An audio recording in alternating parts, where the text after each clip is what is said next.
नमस्कार, मैं हूं राहुल श्रीवास्तव। आप देख रहे हैं city bulletin news. Bulletin news में आप सभी दर्शकों का करता हूं स्वागत। शहर की खबरों में क्या है खास, आइए आप सभी को दिखाते हैं विस्तार के साथ।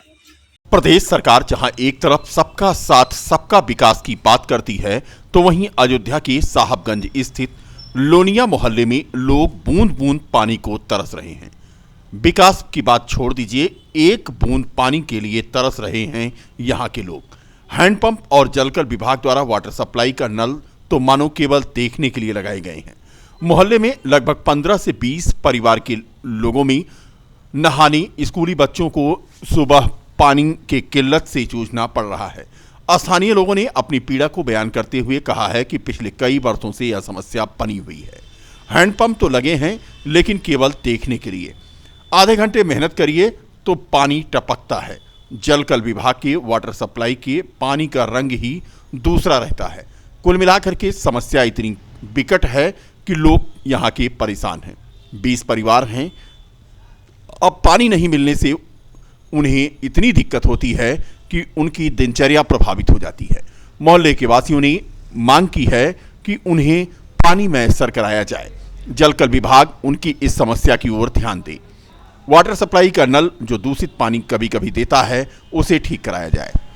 बालकरण हाता और साहेबगंज और सर शीतला माता के थाने सर। और मेरा पानी बिना बिल्कुल परेशान है सर। मैं पानी नहीं पाता। मेरा घर है, सभासद ने लगवाया बम्बा, लेकिन उसमें पानी नहीं निकला सर। कितना घर परेशान? मेरा घर से ऊपरे है। पानी बिना बिल्कुल परेशान है सर। अब हम क्या करें, आप मेरा सुनिए। कभी कभी आता है, कभी कभी नहीं आता है सर। कभी कभी आता है तो कभी कभी नहीं आता है। उसी से नहीं आता है। अब सर वही आप समझिए, यही बात है। पानी को हम लोग परेशान हैं। आप आपस में लड़ाई झगड़ा हो जाता है पानी से कि बच्चों को स्कूल 4 बजे बच्चे उठते हैं, स्कूल जाए का दिक्कत होती है। पानी बगैर परेशान होते हैं सर। आप इसको देखा जाए सर। बस हमारा नाम है सतमला।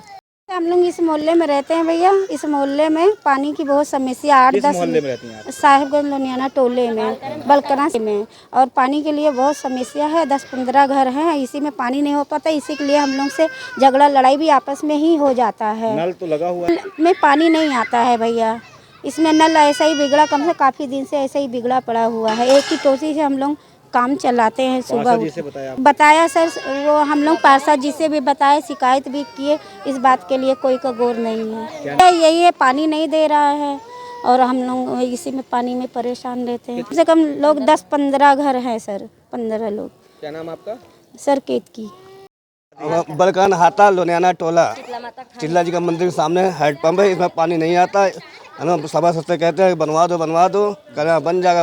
अभी तक नहीं बन के तैयार हुआ। आप लोग कितने हो गए? कम 15-16 घर तो है ही हैं। पानी की दिक्कत है। तो पानी अलग से लेके आना पड़ता है, एक बाल्टी धो के। ये मजबूरी है। आधा बाल्टी पानी देता है कभी कभी, अभी नहीं देता पानी। पानी में बहुत दिक्कत है, पीने में, खाने में, नहाने में, सब चीज़ में दिक्कत है पानी का। हमारा नाम राजेंद्र। समस्या आ रही है? ये तो है साहेबगंज बलकरन हाता है और यहाँ पानी के लिए, हर चीज़ के लिए बहुत वो है। और क्या बोलते, कोई चीज़ की सुविधा नहीं दी जा रही है। यहाँ पे पानी भी नहीं मिलता है समय समय से।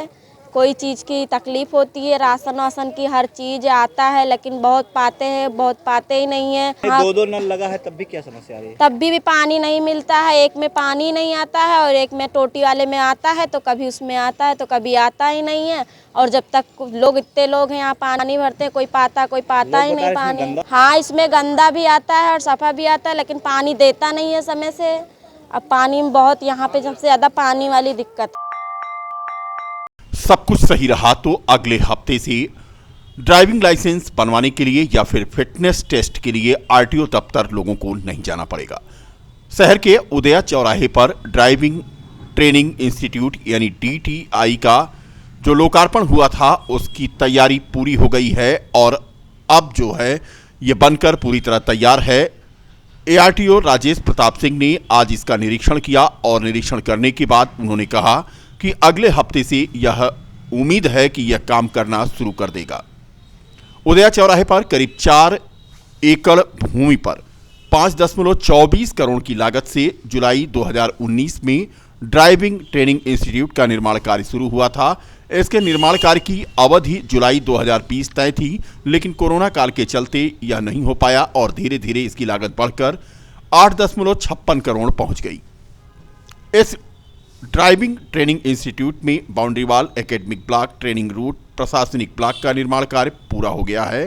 डीएल के लिए टेस्ट की ऑटोमेटिक यहां पर व्यवस्था की गई है। सेंटर ड्राइविंग टेस्ट के लिए यहां पर ट्रैक पूर्णतः ऑटोमेटिक बनाया गया है। बन करके तैयार है। अब यहाँ जो ये सेंटर बना हुआ है, driving training and testing centre, यहाँ ड्राइवर्स को ट्रेनिंग भी दी जाएगी और इसका ड्राइवर्स का टेस्टिंग भी होगा। जिनको लाइसेंस प्राप्त करना है, नया लाइसेंस जो लेते हैं, उनका टेस्ट भी होगा। अभी जिस एजेंसी को टेस्ट लेना है वो टेंडर हो चुका है, वो भी फाइनल हो जाएगा। 2-3 महीने के अंदर एजेंसी भी आ जाएगी और जो सेंसर और कैमरा लगा है उनको लगाना है, वो लगा करके फिर टेस्टिंग चालू होगी। तब तक के लिए प्रयास ये है कि साल के अंत तक यहाँ पर जो टेस्टिंग की कार्रवाई है वो आरटीओ ऑफिस से डीटीआई में ला करके उसको प्रारंभ कर दिया जाए।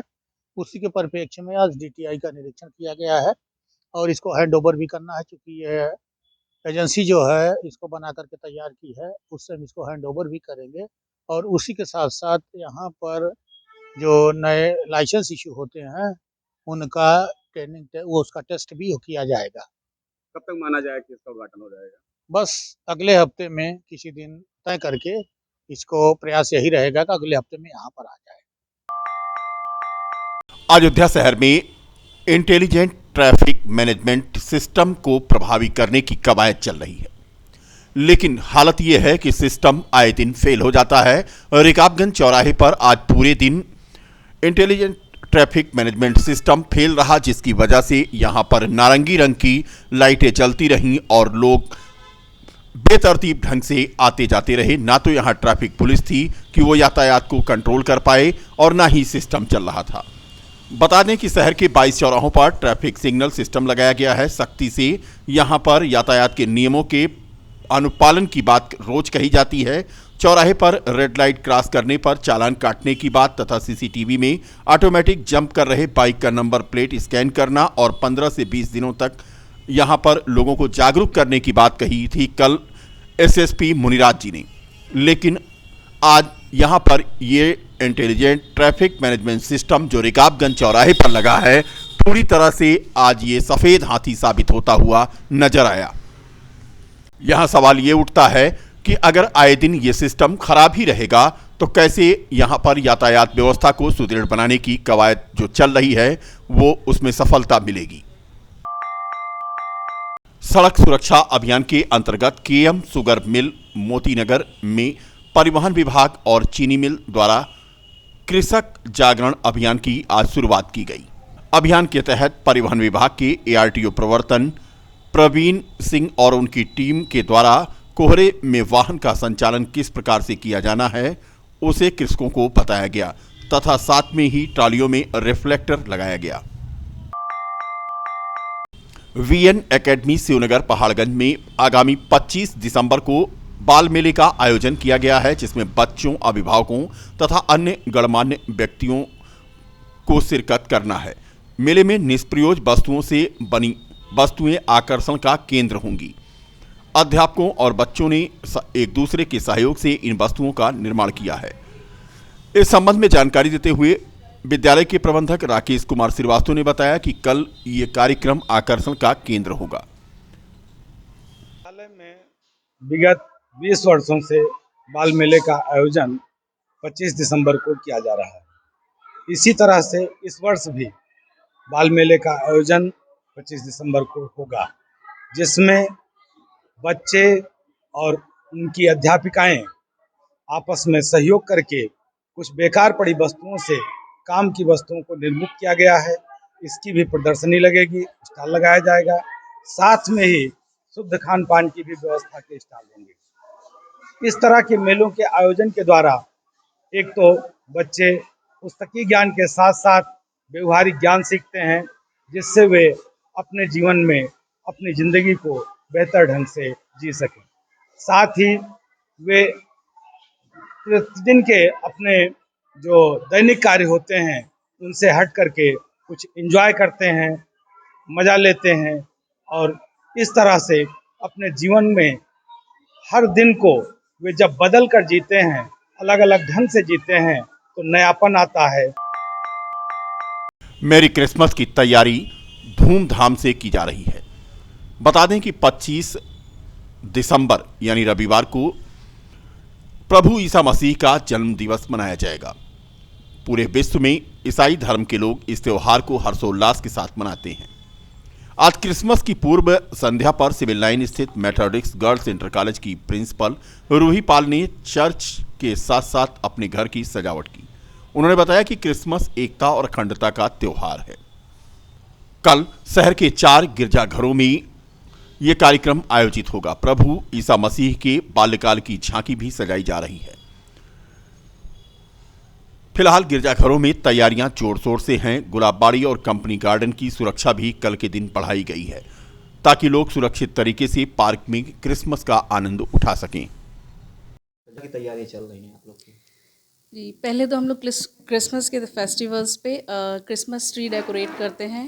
डेकोरेशंस चल रही हैं और डेकोरेशंस देखिए आप यहाँ पे भी देख सकते हैं। मेंजर सेट भी रेडी है और प्रिपरेशंस में आपके केक्स और बाकी सब स्वीट्स, डोनट्स, ये सब अधिक।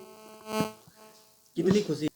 जी, खुशी तो बहुत है क्योंकि ये प्रभु ईसा मसीह का जन्मदिन है, तो हम लोग बहुत ही खुशी से मनाते हैं इसको। है वो हमारे और हम सब के लिए बहुत महत्वपूर्ण है। और आप तैयारियां तो देख ही रहे हैं, क्रिसमस ट्री सजाया गया है, घर में मेंजर सीन डेकोरेट किया गया है, बहुत सारी तैयारियां चल रही हैं। क्रिसमस केक सब रेडी किए जा रहे हैं लोगों को देने के लिए। तो हम लोग बहुत उत्साहित हैं और चाहते हैं कि इस क्रिसमस पे जो एक कोविड से हम लोग उससे पहले गुजर चुके हैं, तो एक सब लोग एकजुट होकर के इस क्रिसमस को मनाने वाले हो सकें, प्रार्थना करने वाले हो सकें। बीकापुर तहसील क्षेत्र के महावा के सुकलहिया गांव में आग की चपेट में आकर जहां कल 3 बीघे गन्ने की फसल जलकर राख हो गई थी, वहीं कोतवाली बीकापुर क्षेत्र के ही बछईपुर में एक घर में लगी आग की वजह से पूरी गृहस्थी के साथ साथ मकान भी जल गया।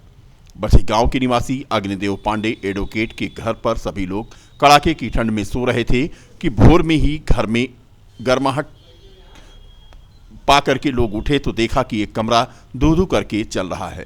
कुछ समझ पाते इससे पहले ही आग ने अपना तांडव मचाना शुरू किया। गुहार लगी तो लोगों ने मदद की। आनन फानन में सूचना पाकर दमकल की टीम यहां पहुंची और मेहनत करके आग पर काबू पाया, लेकिन इस दौरान सब कुछ जलकर खाक हो गया। हमारे भाई का मकान है, उनका नाम अग्निदेव पांडे है, और रात में अचानक आग लगी जो कि पूरा छत फट गया और पूरी घर गृहस्थी जल गई। अनाज था, कपड़े थे और कुछ जेवरात वगैरह भी सी पड़ी थी, कीमती लकड़ें थी, ये सारा आइटम जल गया। जो कुछ होते में लकड़ी गल्ला कपड़ा लत्ता सब यही में रहा भैया। माँ सब रात में 4 बजे जाने रात में अकलंग पता ना कैसे आँच लग गई, कुछ जान नहीं पाए। 4 बजे खुलन तो झरान तो कमाड़ा खोलन धुआं गवजक, फिर बाहर निकल के गोहाल लगाए तो गांव बतौरा ना बुता, फिर मशीन आई, पुलिस आए, सब फिर बुताए जुट के सब भैया इसी हाल भैया। कपड़ा है, गल्ला है, लकड़ी है, सारी गृहस्थी का सामान है भैया इसी में। हमारा नाम कमला है। अयोध्या धाम मार्ग पर साहबगंज में शनिवार को कई साल पुराना पीपल का पेड़ धराशायी होकर सड़क पर गिर पड़ा, जिसके चलते अयोध्या धाम मार्ग पर यातायात अवरुद्ध हो गया। पेड़ गिरने से बिजली के तार टूट गए, जिससे इलाके की बिजली आपूर्ति ठप हो गई। वन विभाग और पुलिस की टीम मौके पर पहुंची। वनकर्मी पेड़ काट करके सुचारू रूप से आवागमन को बहाल करने में जुटे रहे। बीच सड़क पर पेड़ गिरने के कारण आसपास के लोगों को परेशानी उठानी पड़ी। स्थानीय पुलिस की माने तो मार्ग साफ करने का प्रयास किया गया, कोई जनहानि नहीं हुई। पेड़ गिरने से बिजली के खंभे और तार टूट गए थे। ये लगभग 150-200 साल से अधिक 150-200 वर्ष पुराना पेड़ था और ये रोड चौड़ीकरण के दौरान अगल बगल की सब मकान गिर रहे हैं तो उठ रहे हैं। झटका लगा। रात में जेसीबी भी आई थी, उसका भी हो सकता है झटका लगाओ। बहुत ही भारी भरकम पेड़ था, लेकिन इस पूरे पेड़ ने कोरोना काल में साहबगंज वासियों को पूरा ऑक्सीजन रखा और ऑक्सीजन लोग लेते थे, बड़ा ही स्वस्थ वातावरण था। ये अफसोस जरूर है कि इस पेड़ के गिर जाने से ऑक्सीजन की कमी हो गई, जो हरियाली था उसका बहुत बड़ा नुकसान हम लोगों को झेलना पड़ेगा। शहर में शांति व्यवस्था कायम रखने और यातायात व्यवस्था को दुरुस्त रखने के लिए पुलिस लगातार पैदल गश्त कर रही है। बड़े कप्तान मुनिराज जी ने आज शाम को मकबरा से नाका शांति चौक तक भारी पुलिस बल के साथ पैदल गश्त किया और उन्होंने मार्ग व्यवस्था को यहां पर देखा। सड़क पर खड़े दोपहिया वाहनों को हटवाने के निर्देश दिए और ये निर्देश दिया कि ठेले और अन्य दुकानें बढ़ाकर सड़क पर लगाई न जाएं। उन्होंने यह भी निर्देश दिया कि आम जन को परेशानी न होने पाए, इसके लिए मार्ग पर कोई भी अवरोध नहीं होना चाहिए। मार्ग जाम पर विशेष ध्यान रखने को आज उन्होंने कहा। कुल मिलाकर के बता दें कि एसएसपी मुनिराज जी लगातार प्रतिदिन किसी न किसी थाना क्षेत्र में या किसी न किसी इलाके में भारी पुलिस बल के साथ पैदल गश्त करके आम जनमानस में सुरक्षा की भावना पैदा कर रहे हैं। थाना रुदौली और पटरंगा की पुलिस ने गैंगस्टर अपराधी द्वारा अपने आर्थिक, भौतिक एवं दुनियावी लाभ के लिए गोवंश की हत्या कर गोमांस के विक्रय से अर्जित धन से अवैध संपत्ति, जिसमें एक मकान जिसकी कीमत 56 लाख रुपए थी, इस संपत्ति को गैंगस्टर अधिनियम की कार्रवाई यानी 14(1) के तहत आज पुलिस ने कुर्क कर दिया। अभियुक्त सद्दाम हुसैन पुत्र एहसान निवासी मोहल्ला नवाब बाजार कस्बा रुदौली के द्वारा अर्जित किए गए इस मकान को आज पुलिस ने कुर्की की कार्रवाई की है।